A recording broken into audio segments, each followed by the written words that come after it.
So good evening student, how are you all. I hope आप सभी अच्छे होंगे। So student, welcome in amazing fact class. तो ये हमारी अमेजिंग फैक्ट की क्लास नंबर 3 है।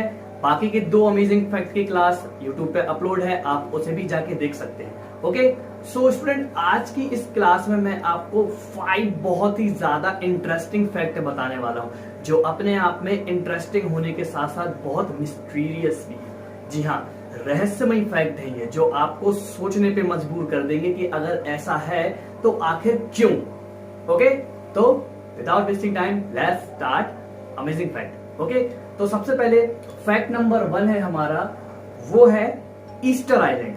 यस, आप पिक्चर्स में देख सकते हो, दिस इज ईस्टर आइलैंड। तो क्या है ईस्टर आइलैंड, आइए जानते हैं। तो ईस्टर आइलैंड दक्षिण पूर्व प्रशांत महासागर में स्थित एक त्रिकोणीय आइलैंड है। ओके, जो सबसे दक्षिण पूर्व पर स्थित है। और यहाँ पर सबसे ज्यादा जो चौंकाने वाली चीज है वो ये है कि यहाँ पर लगभग 887 स्टैचू पाए गए हैं। जी हाँ, लगभग 887 मूर्तियां यहाँ पर मिली हैं, जो बहुत ही ज्यादा विशाल है और बहुत बड़ी है अपने आप में। आप देख सकते हो कि ये जो स्टैचू हैं ये इस आइलैंड पे पाए गए हैं, जो इस आइलैंड की सबसे ज्यादा रहस्यमय चीज है। अच्छा, रहस्यमय क्यों है? रहस्यमय इसलिए है भाई कि जरा देखो आप इनको, ये पत्थर अपने आप में कितने ज्यादा बड़े हैं कि इनके सामने अगर कोई इंसान खड़ा हो जाता है तो बहुत ही छोटा सा नजर आता है। तो ये स्टैचू अपने आप में बहुत बड़े हैं।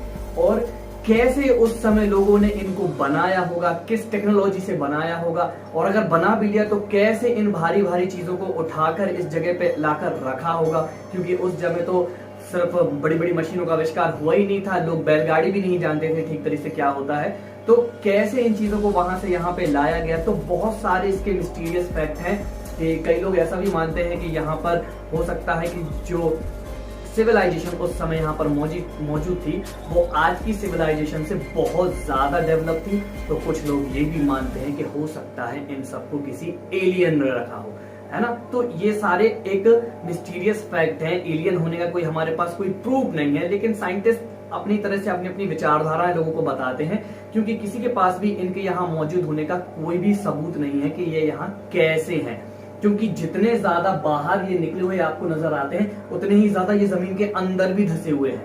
ओके, तो यह सारे के सारे एक समुद्र की तरफ फेस करके एक साथ खड़े हुए हैं। ऐसा कहा जाता है कि ये सभी लोग दुश्मनों से इस आइलैंड की रक्षा कर रहे हैं, तैनात हैं। ये सारे की सारी जो आर्मी है ईस्टर आइलैंड की, लगभग 887 तरह के स्टैचू इस आइलैंड पर पाए गए हैं। तो ये है amazing fact number 1, Easter island का रहस्य। ओके, चलिए चलते हैं अमेजिंग फैक्ट नंबर 2 पर।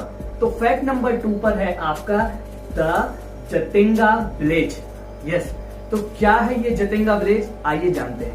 तो असम में दक्षिणी असम के दीमा हासो जिले की पहाड़ी घाटी में स्थित एक जतिंगा वैली है, जिसको हम जतिंगा घाटी भी बोलते हैं। तो यह असम में स्थित है, इतना आप याद रखिए। तो क्या है इसकी खासियत? इसकी खासियत ये है कि ये जो घाटी है जिसका नाम जतिंगा है, ये बर्ड सुसाइड के लिए बहुत फेमस है। जी हाँ, पक्षियों की आत्महत्या करने के मामले में यह घाटी सबसे ज्यादा फेमस है, क्योंकि हर साल यहाँ पर लगभग अक्टूबर नवंबर के आसपास बहुत सारे दूर दूर से पक्षी आते हैं।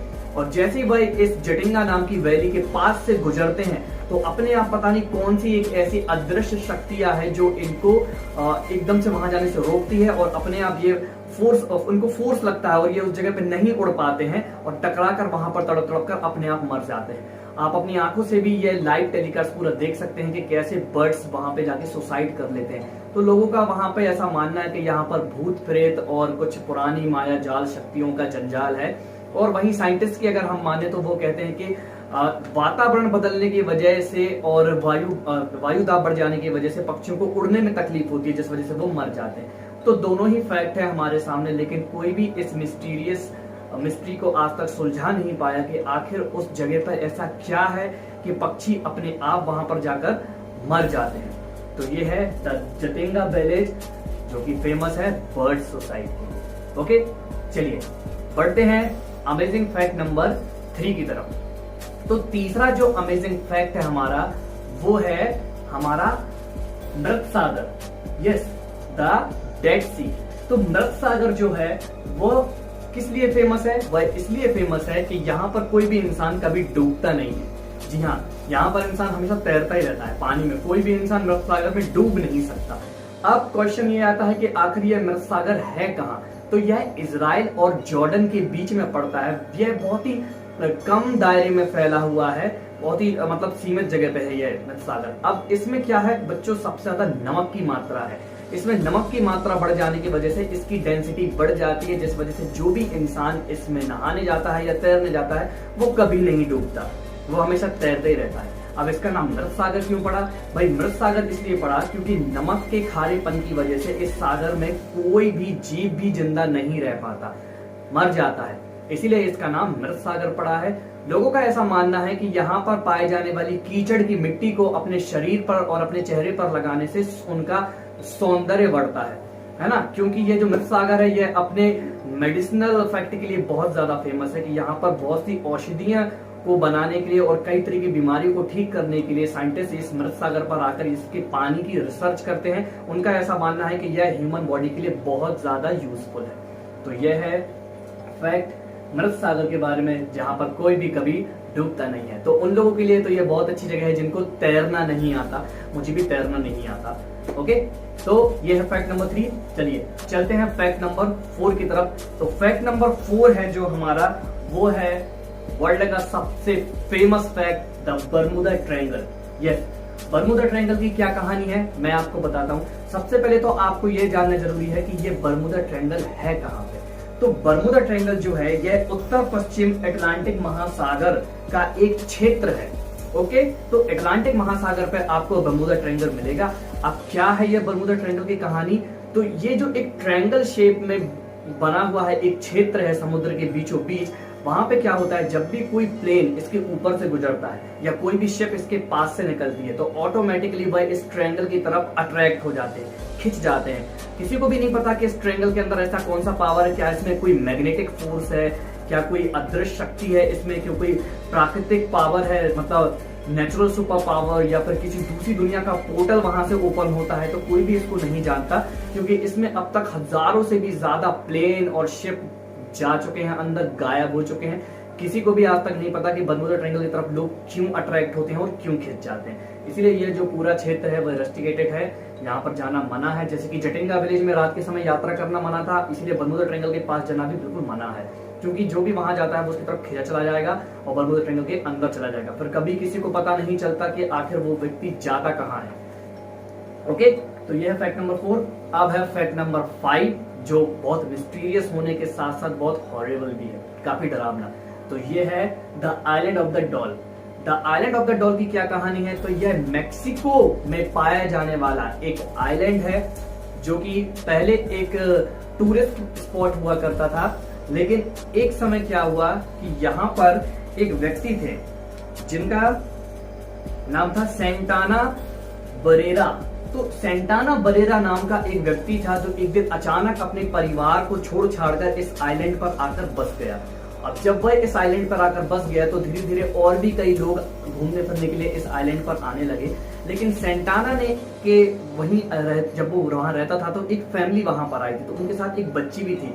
तो उस बच्ची की वहां पर एक झील में डूब जाने से मौत हो जाती है और उसकी मौत होने के बाद उस झील में से सेंटाना को एक डॉल तैरती हुई नजर आती है। तो सेंटाना को ऐसा लगता है कि ये जो डॉल है वह इस बच्चे की आत्मा है, तो वह उस डॉल को वहीं पे एक पेड़ के पास लटका देता है।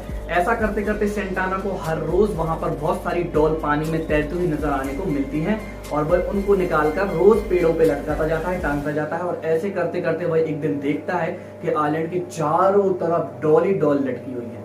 और इन डॉल की खासियत ये है कि ये अपने आप में बहुत डरावनी थी।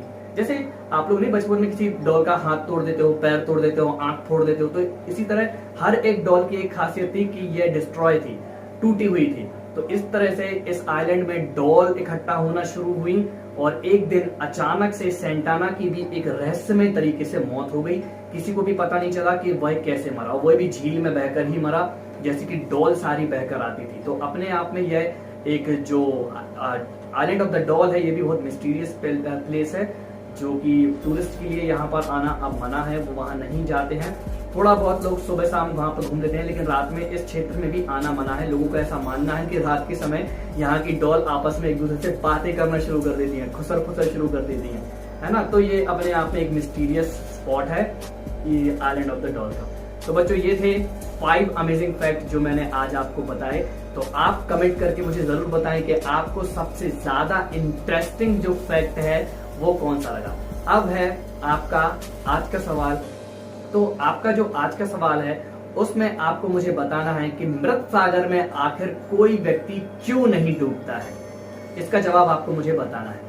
ओके, मृत सागर में कोई भी व्यक्ति क्यों नहीं डूबता है, इसका जवाब आप मुझे नीचे कमेंट बॉक्स में जरूर करें। ओके स्टूडेंट, तो ये थी हमारी आज की अमेजिंग फैक्ट की क्लास। मिलते हैं कल शाम 5 बजे। Bye bye.